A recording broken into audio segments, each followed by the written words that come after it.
हुआ है कि इंडस्ट्री और इंस्टीट्यूशन का आपसी समन्वय कैसे उस युवा को अपने लिए नए अवसर प्रदान करने का नया अवसर प्रदान करता है। और ये हर एक स्तर पर देखने को मिल सकता है, नए नए अवसर मिल रहे हैं। आज आपने देखा होगा, आज से 20 वर्ष पहले, 25 वर्ष पहले, जब मोबाइल फोन नहीं थे, उस समय की दुनिया में और आज की दुनिया में कितना अंतर आया है। कार्य संस्कृति में, कार्य पद्धति में। उससे पहले जब टेलीविजन नहीं थे,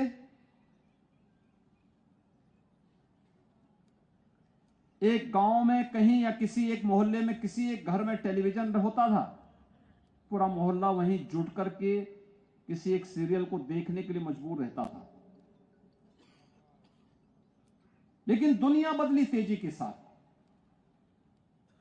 और तेजी के साथ बदलती हुई इस दुनिया के साथ जब समाज चलता है, उससे 10 कदम आगे हमारा युवा सोचता है, तो विकास की एक नई ऊंचाई को छूता हुआ दिखाई देता है। पहले टेलीविजन की दुनिया में, बाद में मोबाइल की दुनिया में, और अब तो 5G की सेवाएं जब प्रारंभ हुई हैं, ये लाखों और करोड़ों ऐसे अवसर प्रदान करने जा रही है जो हर एक नौजवान की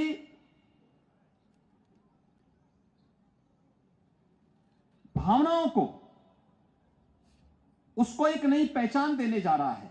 उसके लिए ढेर सारे नौकरी और रोजगार के अवसर प्रदान करने जा रहा है। कहते हैं कंप्यूटर जब 1965 में पहली बार इसका डेमोन्स्ट्रेशन हुआ था, एक बहुत युवा 17 वर्ष के युवा ने उसका प्रदर्शन किया था। लोग उस पर बहुत ध्यान भी नहीं दे रहे थे, बहुत गंभीरता से लोगों ने नहीं लिया। 1965 में वो युवा इस बात को कहता है कि ऑर्गेनिक इंटेलिजेंस और आर्टिफिशियल इंटेलिजेंस की उसने उस समय चर्चा की थी। लोग बोलते थे क्या इस सच होगा? आर्टिफिशियल इंटेलिजेंस क्या संभव हो पाएगा? आज वह हकीकत में दिखाई देता है।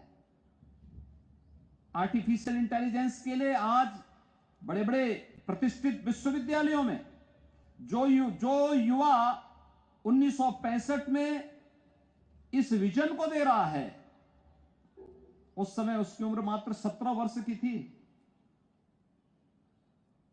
और 17 वर्ष का एक छात्र 1965 में इस विजन को दुनिया के सामने रखता है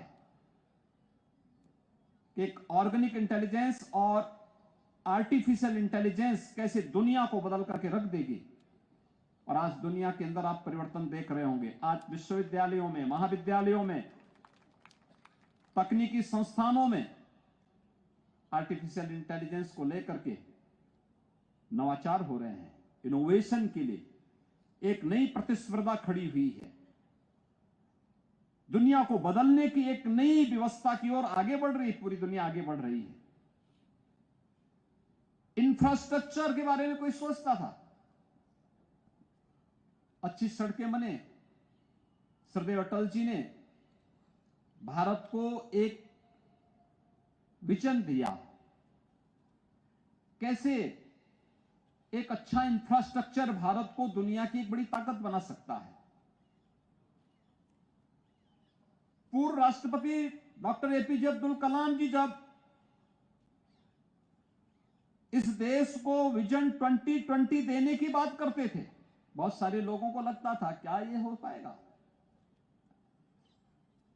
उस समय एक लक्ष्य दिया जाता था, क्या हम विजन 2020 के तहत कुछ कर पाएंगे? लेकिन आज आप देख रहे होंगे जो विजन था, उस विजन का थोड़ा भी भाग अगर सामूहिकता के साथ हम सब मिलकर के प्रयास करके आगे बढ़ाते हैं तो उसके परिणाम किस रूप में हम सबके सामने आते हैं।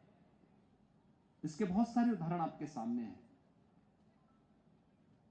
लेकिन उससे पहले एक छोटी सी बात। एक बार श्री अरविंद के पास लोगों ने कहा, क्या भारत में इतनी सामर्थ्य है कि भारत अपनी आजाद अब भारत अपने आप को स्वतंत्र कर पाएगा?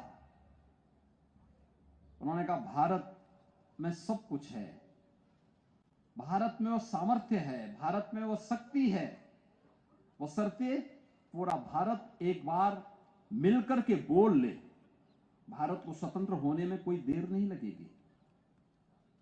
श्री अरविंद ने आजादी के कई वर्ष पहले यह घोषणा की थी, यानी भारत को स्वतंत्र होने में बाधा है तो एक बात को लेकर के कि एक स्वर में हम नहीं बोल पा रहे हैं, एक स्वर में हम नहीं चल पा रहे हैं, एक साथ मिलकर के हम आगे बढ़ने को तैयार नहीं हैं।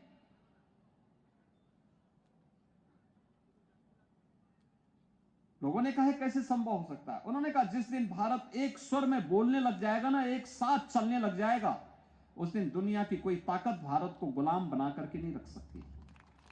और विजन 2020 जो इस देश के पूर्व राष्ट्रपति डॉक्टर एपीजे अब्दुल कलाम ने भारत को दिया था, उसका परिणाम किस रूप में हमारे सामने आया है कि देश जब 2022 में अपनी आजादी का अमृत महोत्सव मना रहा था, तब दुनिया के 20 वे बड़े देश जिनका दुनिया के सर्वाधिक संसाधनों पर, सर्वाधिक व्यवसाय पर, सर्वाधिक जीडीपी पर जिनका अधिकार है, सर्वाधिक पेटेंट पर जिनका अधिकार है, एकाधिकार है, उन G20 के देशों की अध्यक्षता प्रधानमंत्री मोदी जी के नेतृत्व में भारत कर रहा है। यह भारत की सामर्थ्य और भारत की शक्ति का ही प्रदर्शन है। जब अटल जी ने आज से 20-22 वर्ष पहले स्वर्णिम चतुर्भुज के बारे में एक सोच प्रारंभ दी थी देश को, वर्ल्ड क्लास इंफ्रास्ट्रक्चर देने की बात कही थी, प्रधानमंत्री ग्रामीण सड़क के माध्यम से गांव-गांव को बेहतर कनेक्टिविटी देने की बात कही थी। लोगों को लगता है इससे क्या होगा? आज आप देख सकते हैं गांव में भी खेती, जिसको हमें मानते थे कि यह तो खेती का मतलब किसान को प्लान करने के लिए मजबूर होना, खेती का मतलब यह मान लिया जाता था उस समय कि खेती का मतलब एक घाटे का सौदा। आज वही खेती इस सदी की सबसे बड़ी महामारी के दौरान दुनिया का संबल बनी। कोरोना के पिछले 3 वर्ष के कालखंड में इस बात ने साबित किया है कि हर एक सेक्टर में गिरावट आई है। केवल कृषि एकमात्र सेक्टर था जो दुनिया को संबल देता रहा और उसके विपरीत समय में उसके न केवल आर्थिक स्वावलंबन में सहायक रहा बल्कि उसकी आजीविका का आधार भी बना और भूखमरी से दुनिया को बचाने का काम भी किया। करोड़ों लोगों के जीवन का संबल बना। यह संभव इसलिए हो पाया क्योंकि गांव-गांव की कनेक्टिविटी थी। आसानी से गांव के लोगों ने इसको आगे बढ़ाया। अब तो हम लोग उसे फार्मर प्रोड्यूसर ऑर्गेनाइजेशन के माध्यम से और संगठित रूप से आगे बढ़ाने का कार्य कर रहे हैं। आज नई तकनीक के साथ, नए बीज के साथ उसे आगे बढ़ाने में मदद मिल रही है। भारत सरकार उसे आगे बढ़ा रही है। पहले अन्न ज्यादा उत्पन्न करने की प्रतिस्पर्धा थी, अब उस प्रतिस्पर्धा को एक स्वस्थ दिशा देने के लिए विष मुक्त खेती को कैसे हम आगे बढ़ा सकते हैं, इस दिशा में भी एक नई प्रतिस्पर्धा प्रारंभ हो चुकी है। इंफ्रास्ट्रक्चर का अपना महत्व है, हर एक सेक्टर का अपना महत्व है और ये अच्छा इंफ्रास्ट्रक्चर नहीं होता, अच्छी कानून व्यवस्था नहीं होती, तो क्या उत्तर प्रदेश में निवेश के लिए कोई आता? भाइयों बहनों, अगले 3 से 4 वर्ष के अंदर उत्तर प्रदेश के अंदर 1 करोड़ युवाओं के लिए नौकरी की संभावना केवल प्रदेश के अंदर होने वाले निवेश के माध्यम से होने जा रहा है। 1 करोड़ युवाओं के लिए। मेरे सहयोगी सुनील राजभर जिस बात को कह रहे थे, एक फैमिली आईडी कार्ड हम प्रारंभ करने जा रहे हैं। एक फैमिली आई कार्ड जिस पर हमारा कार्य चल रहा है तेजी के साथ इस समय, जिसमें हम लोग उत्तर प्रदेश के हर एक परिवार की मैपिंग करने जा रहे हैं, जिसके माध्यम से किस परिवार को शासन की कौन सी योजना का लाभ मिला है और किस योजना का लाभ नहीं मिला है, ये सब कुछ डिजिटली अंकित होगा। उसके पूरे डाटा हमारे पास होंगे और जिस परिवार को वह अगर नीडी है और उसके पास आवास नहीं, वह नीडी है उसके पास शौचालय नहीं, वह नीडी है उसके पास बिजली का कनेक्शन नहीं, वह नीडी है उसके पास हेल्थ कार्ड नहीं, अगर वह नीडी है उसके पास रोजगार नहीं, 100% सिचुएशन की तरफ सरकार उसको लेकर के जाएगी। इस दिशा में सरकार ने एक प्रयास प्रारंभ किया है।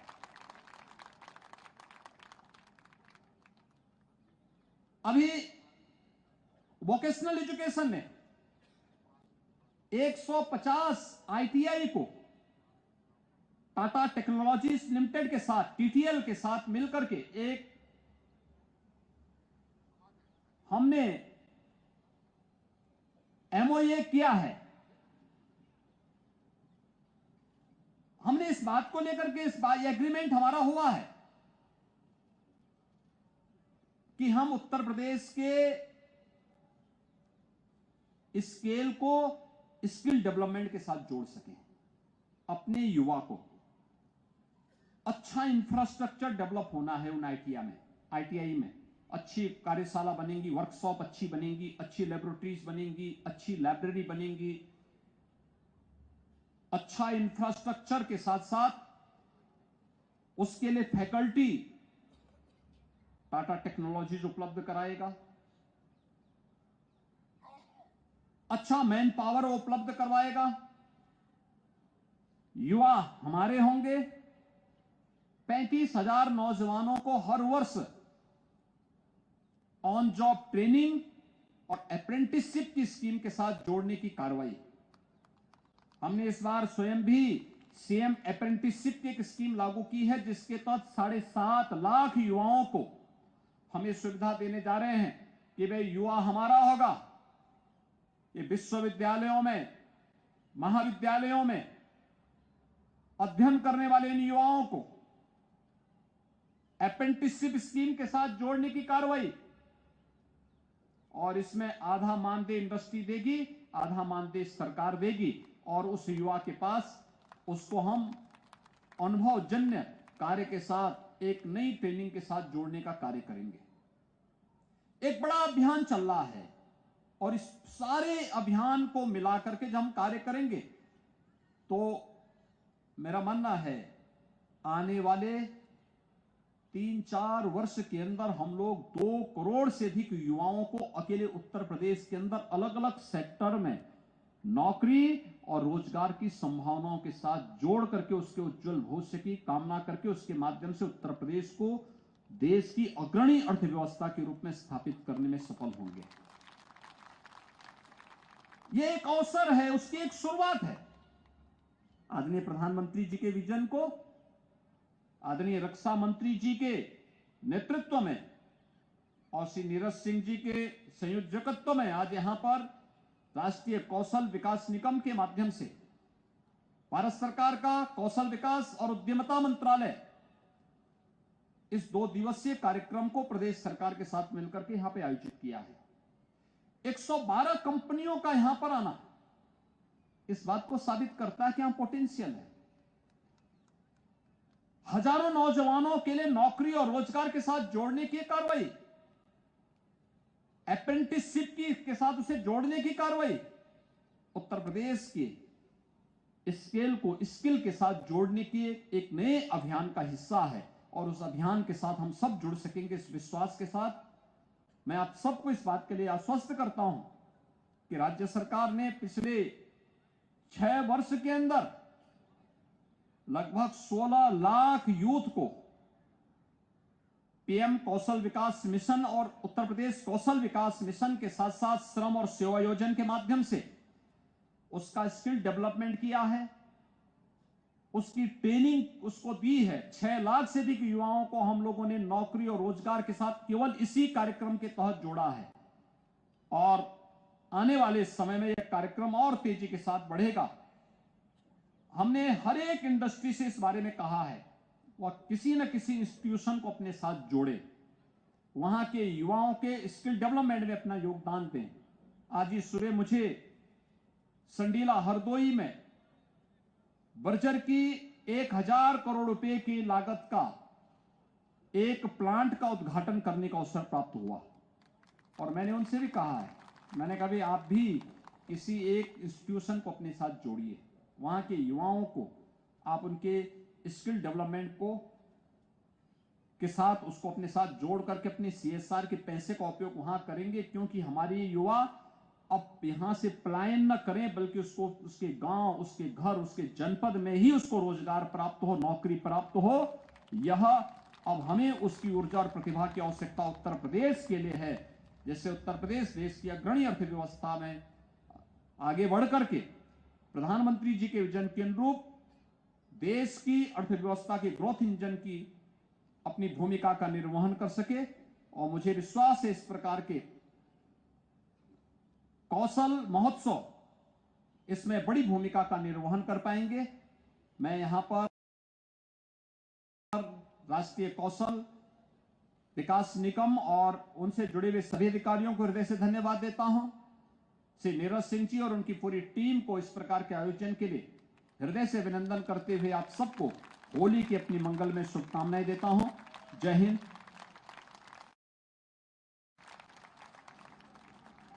बहुत बहुत धन्यवाद माननीय आपके प्रेरणादायी उद्बोधन के लिए। और अब मैं इस महोत्सव के संयोजक युवा नेता आदरणीय श्री नीरज सिंह जी से अनुरोध करूंगी कि अतिथियों के प्रति आभार व्यक्त करें। सत्ता और शासन को जिन्होंने लोक कल्याण का मंत्र बनाया, 24 करोड़ उत्तर प्रदेश वासियों के अभिभावक, हम सबके आदर के केंद्र बिंदु माननीय मुख्यमंत्री श्री योगी आदित्यनाथ जी, हमारे महाराज जी के लिए एक बार जोरदार तालियां होनी चाहिए।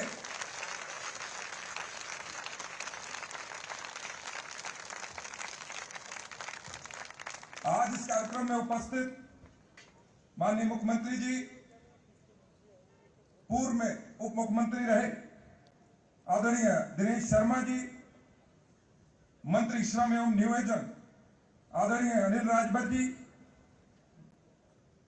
विधायक आशुतोष टंडन जी, सदस्य विधान परिषद मुकेश शर्मा जी, विधायक महेंद्र सिंह जी, विधायक राजेश्वर सिंह जी, विधायक योगेश शुक्ला जी, निवर्तमान महापौर संयुक्ता भाटिया जी, विधायक नीरज बोरा जी, सदस्य विधान परिषद रामचंद्र प्रधान जी, पवन सिंह चौहान जी, सदस्य विधान परिषद, श्री सुभाष चंद्र शर्मा।